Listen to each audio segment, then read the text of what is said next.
from Rixie. This is Debuff, and I'm your host, Steve Skeels.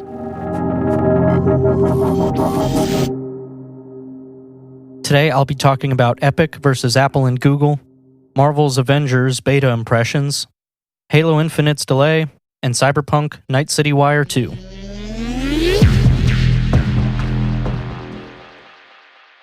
On August 13th, Apple removed Fortnite from the App Store after an update was pushed that allowed for in-game purchases to be made directly to Epic rather than through the App Store, violating Apple's terms of service.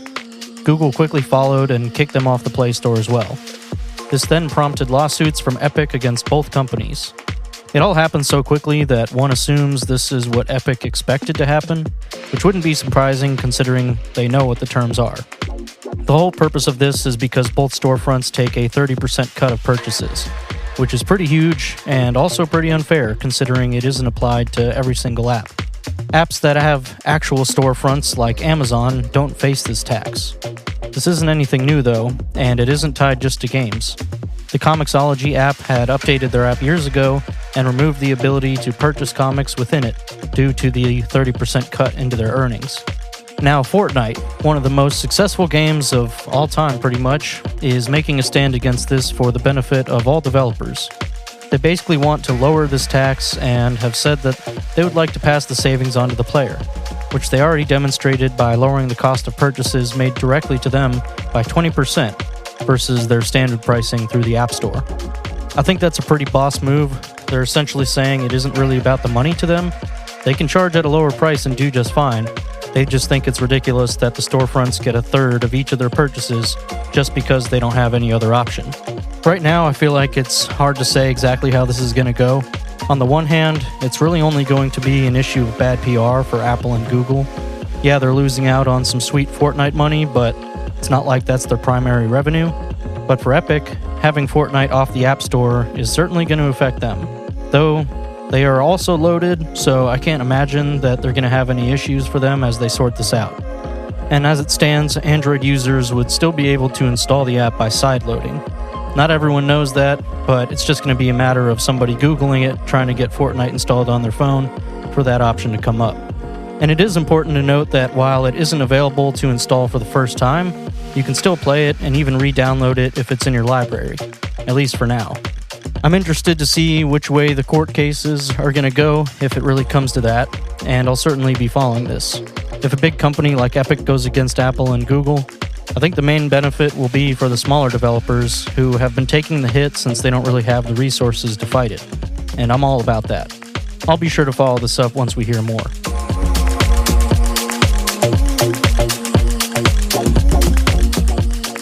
The Marvel's Avengers Beta launched on the weekend of the 7th and allowed for players that pre-ordered on PlayStation 4 to get a chance to try it.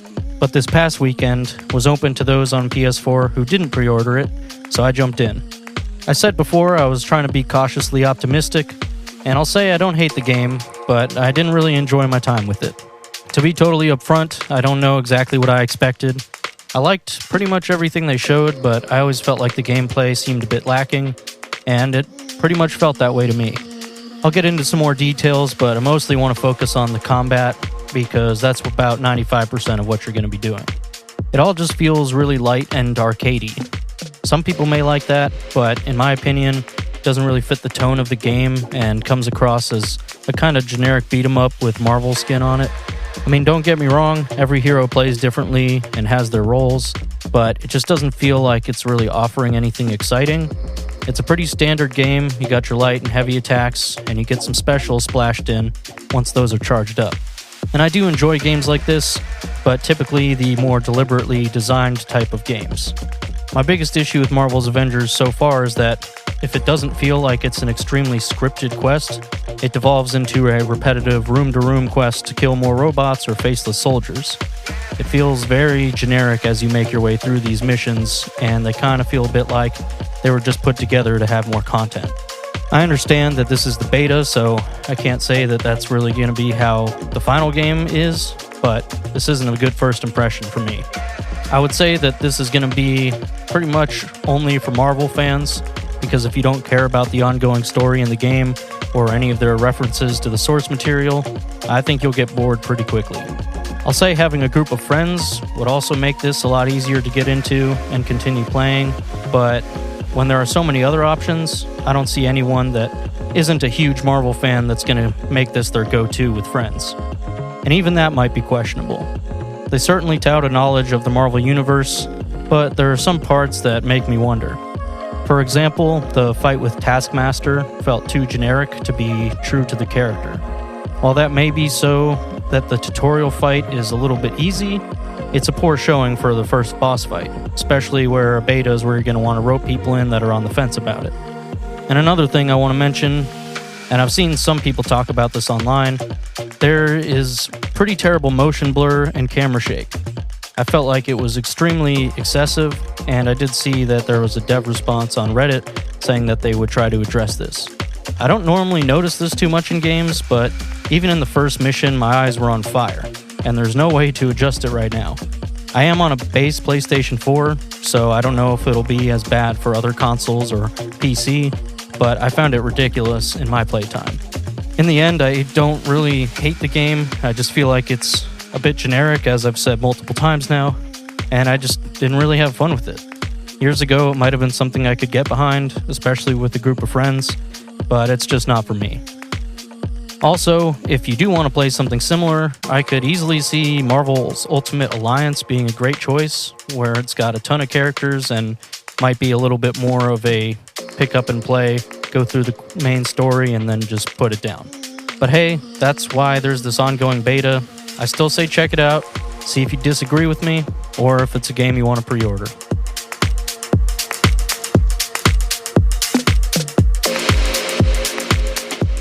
By now, I'm sure everyone's heard the sad news that Halo Infinite will be delayed to 2021, and that could be a huge blow to the Series X launch. With gameplay finally shown off less than a month ago, this was kind of a bit of a surprise to myself. They stated that it's due to multiple reasons, including the COVID-related impacts, saying they need to delay it in order to achieve the vision they have for the game. But I gotta wonder if this has to do with the backlash over how the game looked. Personally, I was on board with what I saw, though I'm not really a stickler for graphics. I did see some of those comparisons to things like Halo 3 that did make it look pretty far from a next-gen title, but Xbox and 343 seemed to be unfazed for a while. Either way, I figure some people probably aren't surprised by this. Regardless of how it looked, COVID has affected the release of games, shows, and movies all year, so it's just another one that it's taken down. But I think this especially stings since it was supposed to come out as a launch title for the Series X in a few months, which is now going ahead without a Halo game. And that's after they said that this will be the first time in a long time that they were releasing a new Xbox console with Halo. Unfortunate that things didn't pan out that way. Following this announcement, on August 12th, Phil Spencer was on the Kinda Funny Games Animal Talking show and went into a little bit about his decision to delay the game.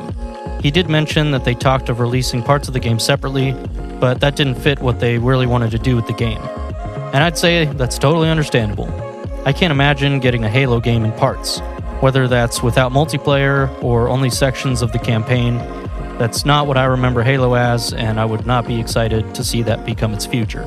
It's hard to say how much this will actually affect the Series X launch, though.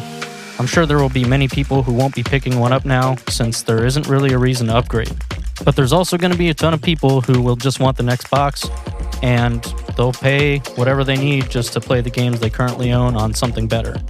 And some of those may be able to take advantage of the upgrade in power, so why not? It does seem like they're potentially handing over the win to the PlayStation 5 this holiday, but I'd say that the PlayStation 5 only has one game coming out at launch that people are really going to care about, and that's Spider-Man Miles Morales, which I do think will sell some consoles, but it isn't really the juggernaut that Halo is. And in the end, I would say that PS5 will likely sell more consoles anyway, simply due to the Xbox's strategy of having Game Pass available on PC and the upcoming Project xCloud putting games on mobile. And whether it's now or later, the people that want an Xbox for Halo will pick one up. So in the long run, this doesn't really matter. It's just a little bit sad to see. For this holiday, they're going to lose those sales, but I think they factored that into their decision and decided it's worth waiting. And I always say I'd rather have a game be delayed, and hopefully they fix up whatever they want to, whatever they need to achieve their vision, as they're saying. I just want a good Halo. It's been a while. I think we can all wait.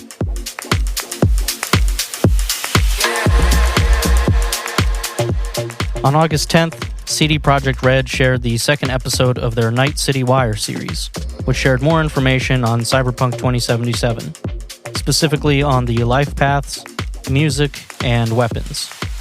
They kicked it off with 3 cinematics showing off the 3 different life paths: Street Kid, Nomad, and Corpo. Each will have their own start to the game and have a background that will affect gameplay throughout pretty much your whole time. Street Kid is the one that grew up here, who knows the areas and the gangs, but maybe doesn't know much beyond the underside of the city. Nomads come from a family in the Badlands, the area surrounding Night City. They'll have to make their way into it at the start of the game, and may know a good bit about how the world works, but not necessarily how to deal with the residents of the city. As a Corpo, you're a corporate suit who hone the ability to read people's intentions and may have resources unavailable to others. But you're also relatively disposable in a society where business can be just as dangerous as the gangs. Whichever you choose is going to affect you throughout your experience. We got a specific example that basically boils down to what information you know and what dialogue options you have in a specific quest. Maybe you don't have any extra options talking to one person as the Street Kid, but later on you're the only one who knows this gang that you have to deal with, so it'll make that part easier. And this will be commonplace throughout most every quest.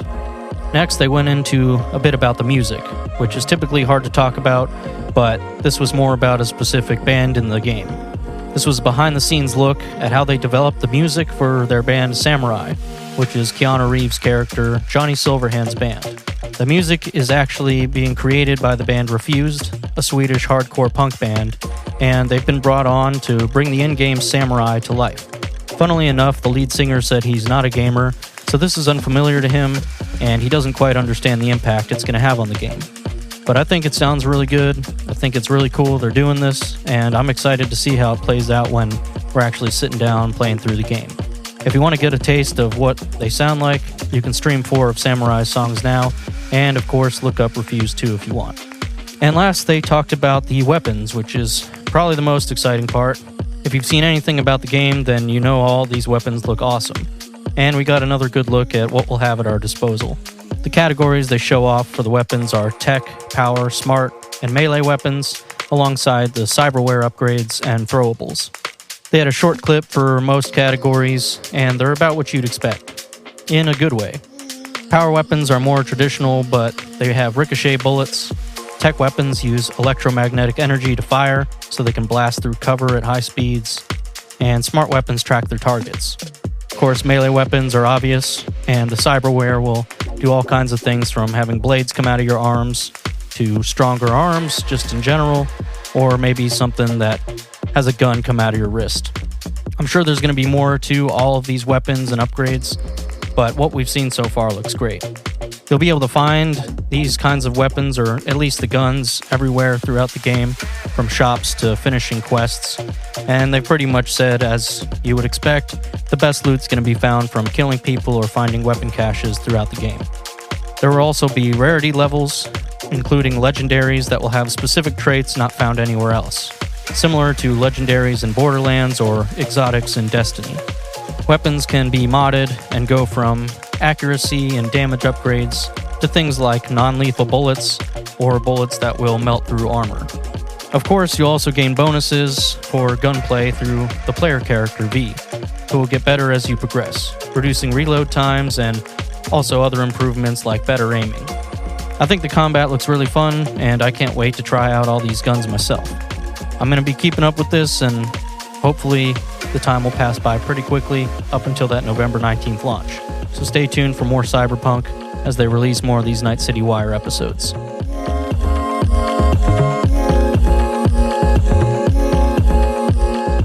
Debuff is hosted by me, Steve Skeels, edited and mixed by Mason Carlton.